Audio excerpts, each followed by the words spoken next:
So we traffic here in cynical politics, and we should stipulate at the outset of this discussion that we are talking about politics instead of geopolitics, and we all mourn the loss and passing of all the people involved there, but it is germane to what's going on in the presidential election.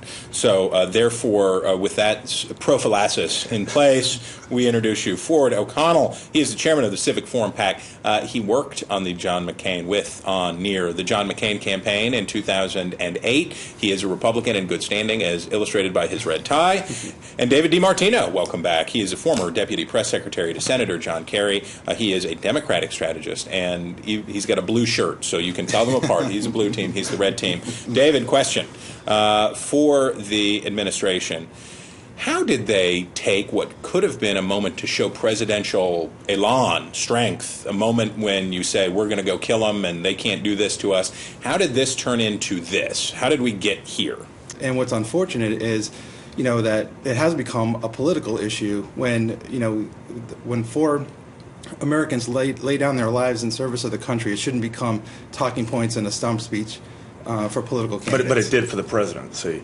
He sent Ambassador Rice out on the Sunday morning talk circuit saying, hey, this was an anti-Islam movie.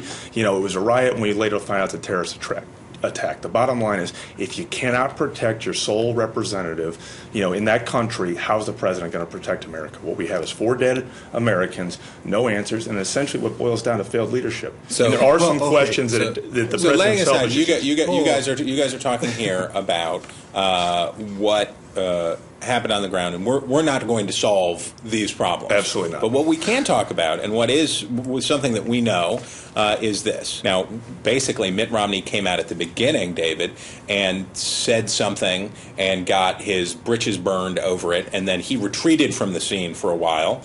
In the meantime, over the next week, as the story changed and things evolved, and even attributing good motive to it, that things changed and it got a little weird. Didn't the way that this was handled leave the door open, at least, for the Republicans to come through?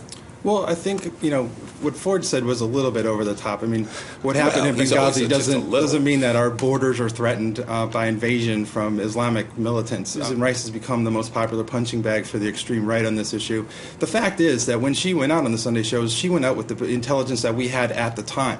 And as most people know, most people who work in this industry, most people who work in the intelligence field know that the facts change as the investigations continue. So, so to blame her for what she said on the Sunday shows based on that one day. She was given. I think, to be fair, whatever Ford she went out with, she was given. Now it later came to light that within that first day, she went out 6 days later, but within the first day, that people in the administration knew that there was more to this than the video. Absolutely. But then you also turn around and basically call the political opponent in the race, Mitt Romney, a cowboy a la George Bush, somebody who shoots first and aims second. I mean, let's be honest. This is a little bit of a political football. Both sides are using, and at the end of the day, we have 4 dead Americans, no answers. And the key thing here in the campaign as this moves forward in the debates, the question is there's a small percentage of voters out there who basically don't like Obama's policies, and they don't want to jump ship from the incumbent. The question here is whether Mitt Romney can make the case,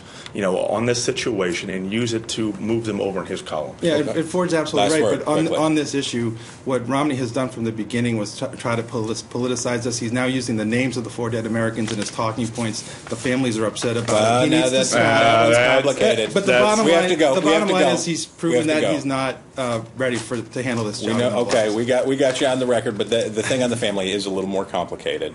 Okay.